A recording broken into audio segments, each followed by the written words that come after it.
Salut à tous, c'est Kalash et aujourd'hui je vais vous montrer comment battre assez facilement le premier boss que vous rencontrerez dans le jeu Terraria, c'est-à-dire l'œil de Cthulhu. Alors, tout d'abord, l'œil de Cthulhu peut être invoqué grâce à cet objet que vous voyez, le Suspicious Looking Eye, qui doit se traduire en français par œil suspect, ou quelque chose qui s'en approche. Cet objet peut être crafté assez facilement, il vous suffit d'avoir 6 lentilles, excusez-moi, 6 lentilles et de les amener à un hôtel démoniaque. Alors si vous savez pas ce que c'est un hôtel démoniaque, une petite photo s'affichera dans le coin en haut à droite de votre écran pour vous montrer ce que c'est. Donc vous pouvez en trouver un peu partout dans la corruption. Alors tout d'abord, si vous voulez combattre l'œil de Cthulhu, vous aurez besoin d'un peu de vie. Donc vous aurez besoin de trouver des cristaux de vie. Comme vous pouvez voir là, j'en ai deux. Hop. Attendez. Voilà, excusez-moi, j'ai pas joué depuis longtemps. Bref, voilà, j'ai 140 points de vie. Oui, je me suis créé un nouveau personnage. Donc j'ai 140 points de vie. Ce sera largement suffisant pour battre l'œil de Cthulhu, je pense. Vous aurez également besoin d'une armure en fer ou en argent. Personnellement, je préfère une armure en argent parce que ça absorbe mieux les coups. Vous voyez, là, j'ai 13 points de défense au total, tandis que je crois que l'armure de fer ne donne que 9 points, si je me rappelle bien. Bref, vous aurez besoin d'une armure, d'un œil suspicieux, et je vous conseille également d'avoir une arme à distance, c'est-à-dire un boomerang enchanté. Vous pourrez en trouver très facilement dans les coffres, dans les donjons en général. Enfin non, pas dans les donjons, excusez-moi. Dans les cavernes, vous pouvez en trouver, ouais, on va dire, au bout de 20 minutes, je pense que vous pouvez en trouver un. Et oui, je vous recommande aussi d'avoir une petite épée, enfin non, d'une grande épée, pardon, en argent, ou en or si vous pouvez le faire. Vous aurez également besoin de shurikens, parce que ouais, les shurikens sont assez utiles contre l'œil de Cthulhu, ils font pas mal de dommages je crois. Oui, vous voyez 10 points de dommage, 4% de chance de critique, donc c'est assez grand. Et vous pouvez acheter ces shurikens... Attendez. Hop, ok, je l'ai raté. Vous pouvez acheter ces shurikens chez un marchand. Pas un marchand de journaux, non. Donc chez votre marchand, vous voyez, là, ils vendent des shurikens pour 20 pièces de cuivre. Et franchement, 20 pièces de cuivre, c'est vraiment rien. Vous tuez 2 mobs et vous avez 20 pièces à peu près. Pour invoquer l'œil de Cthulhu, vous êtes obligé d'attendre la nuit, parce qu'il ne se montrera jamais en plein jour. Si vous voulez, je peux vous montrer ce que ça fait. Hop, là, vous m'entendez sûrement cliquer, ça ne fait absolument rien. Même quand je prends l'objet comme ça et que je clique, ça ne va rien faire à part le dropper si je fais un clic droit. Donc vous devez attendre la nuit avant de pouvoir l'invoquer. Alors, pendant ce temps, on va parler un peu de l'arène que vous devez fabriquer pour l'affronter. Oui, parce que pour chaque boss de Terraria, vous aurez besoin de créer une arène. Enfin, chaque boss, quasiment chaque boss, disons. Il y en a certains, vous pourrez pas créer une arène où ce sera un peu plus difficile. On y reviendra après.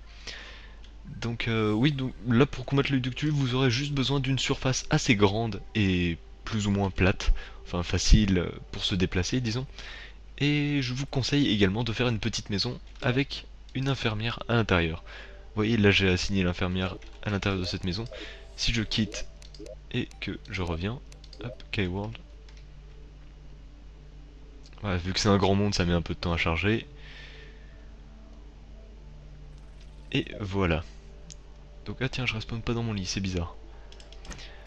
Oui donc, une petite astuce en passant, si vous quittez et que vous revenez dans le jeu, les personnages se seront installés dans leur maison respective. Visiblement non. Ok, ça doit être pour les serveurs en fait que ça marche comme ça. Bref, normalement ça marche. Là je suis assez surpris que ça n'ait pas marché. Bref, je vais faire une petite coupure pour attendre la nuit et... attendez. Ah, je vais juste faire ça histoire que je ne tombe pas dans le trou juste là. Parce que si vous tombez dans un trou et que l'œil de Cthulhu réussit à vous coincer, vous allez avoir des problèmes. Ah oui, comme objet, je vous recommande aussi d'avoir un bol de soupe. Si vous voulez vraiment avoir une potion. Parce que franchement, une potion de pot de fer, ça va pas être très utile si vous avez une armure. Et pour les potions de soins, des potions de soins mineurs, comme vous pouvez le voir là, suffisent largement pour battre l'œil de Cthulhu. Parce qu'il est pas extrêmement dur, disons.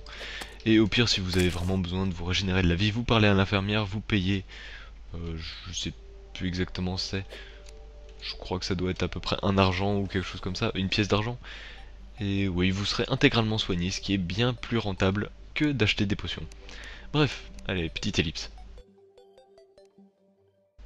Et voilà, il fait nuit, donc visiblement l'infirmière a pas voulu se déplacer jusque là, je pense pas que ce soit un problème.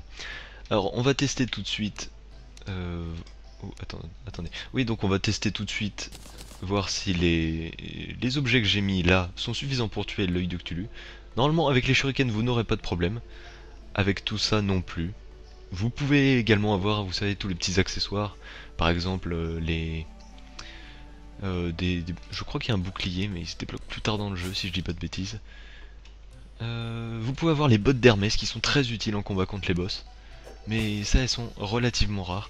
Ah oui, je vous conseille aussi d'avoir un miroir magique, qui vous transportera au point de spawn si vous cliquez dessus. Je vais pas l'utiliser, mais ça peut être très utile si vous êtes par exemple à 2 joueurs et qu'il y en a un qui a vraiment besoin de prendre de la vie. Je vais finir de mettre des torches là, histoire de voir quelque chose. Voilà, je pense pas que j'irai dans cet endroit là parce que c'est relativement loin de ma maison et j'aime pas trop m'en éloigner. Eh bien, on va commencer le combat immédiatement. Alors, ah oui, il faut pas que vous oubliez non plus de boire vos potions de comment?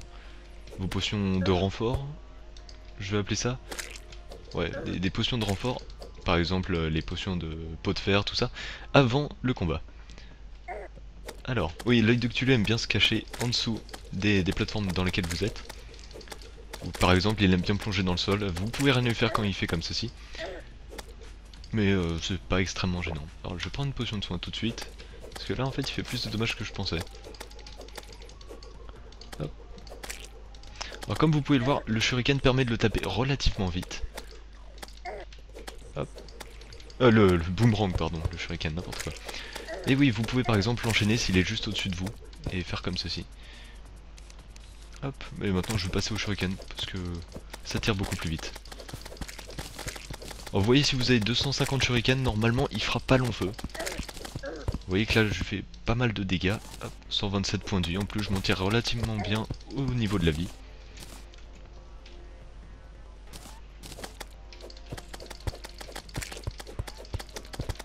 Et si vous avez des objets qui maximisent les critiques ou les dommages, par exemple les objets, vous savez, avec l'adjectif menaçant juste au-dessus, enfin juste devant le nom de l'objet, par exemple, je sais pas,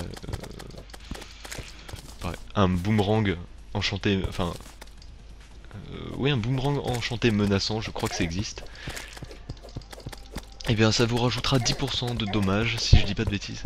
Ou alors, je sais pas si ça marche avec les boomerangs. Mais en tout cas ça marche avec les accessoires, ça je m'en souviens.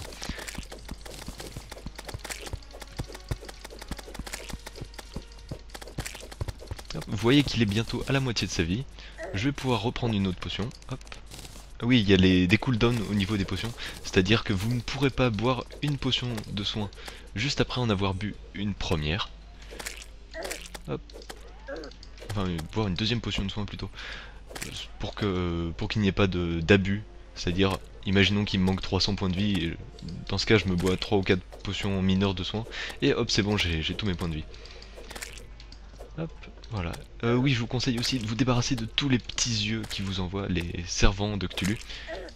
Hop, parce que c'est vraiment très chiant quand ils vous poussent et qu'ils vous tournent autour. Alors, il va bientôt arriver à la moitié de sa vie, et vous voyez, il va nous préparer une petite surprise, vous allez voir ça tout de suite. Hop, allez. Voilà. Alors vous voyez, quand il change de... Quand il arrive à la moitié de sa vie, il change de forme. Et là, il va devenir nettement plus fort. C'est-à-dire, il va vous infliger 2 fois plus de dommages, je crois. Et de plus, il va être plus rapide. Alors surveillez bien, dès que vous pouvez utiliser... Aïe, aïe, aïe, aïe, aïe. Dès que vous pouvez utiliser vos potions de soin. Là, je vais aller voir l'infirmière. Parce que je commence à avoir la vie un petit peu basse. Hop. J'ai pas assez d'argent. Bon bah je vais devoir finir le combat comme ça. Hop, si vous avez aussi des... Aïe, aïe, aïe, aïe, aïe. Si vous avez aussi des armes qui permettent de repousser les ennemis, par exemple avec du... Comment ça s'appelle? Du knockback. Oui, je sais pas trop le nom en français à vrai dire, je suis désolé pour ça. mais ça doit être du recul ou un truc comme ça. Hop. Ah oui, j'avais oublié de dire quelque chose sur les boss. Si vous ne réussissez pas à les tuer avant le lever du jour, ils disparaîtront. Et vous voyez tous ces objets là que je récupère, vous ne les aurez pas. Eh bien, comme vous pouvez le voir, j'ai eu un peu de mal à la fin, enfin à partir du moment où il a changé de forme. Mais en fin de compte, c'est allé. C'est allé, quand vous battez l'œil de Cthulhu, vous récupérez de la démonite, enfin du minerai débonite. Avec ça, vous pourrez faire une épée, une pioche, tout ça en démonite. C'est vraiment très bien. Il y a même des armures qui sont vraiment géniales. Hop, il y a un oiseau. Attendez. Non, c'est bon, je l'ai pas eu. Vous récupérerez aussi pas mal de fric. Ouais, deux pièces d'or. Donc en début de partie, c'est plutôt pas mal. Des potions de soins. Et je crois que c'est à peu près tout. Et voilà, donc c'est la fin de cette vidéo. J'espère que ça vous a plu. Je vais retirer mon casque. J'espère que ça vous a plu. N'oubliez pas de mettre un j'aime à la vidéo si ça vous a vraiment plu. N'oubliez pas non plus de vous abonner ou de commenter si vous voulez que je fasse un tuto en particulier sur Terraria, Minecraft ou d'autres jeux. Non, pas de tuto sur d'autres jeux. Si vous voulez que je fasse une présentation d'un autre jeu, vous pouvez le mettre dans la description. Ça me fait toujours plaisir d'avoir des commentaires, des retours négatifs ou positifs. Et voilà, c'est la fin de cette vidéo, c'était KLH.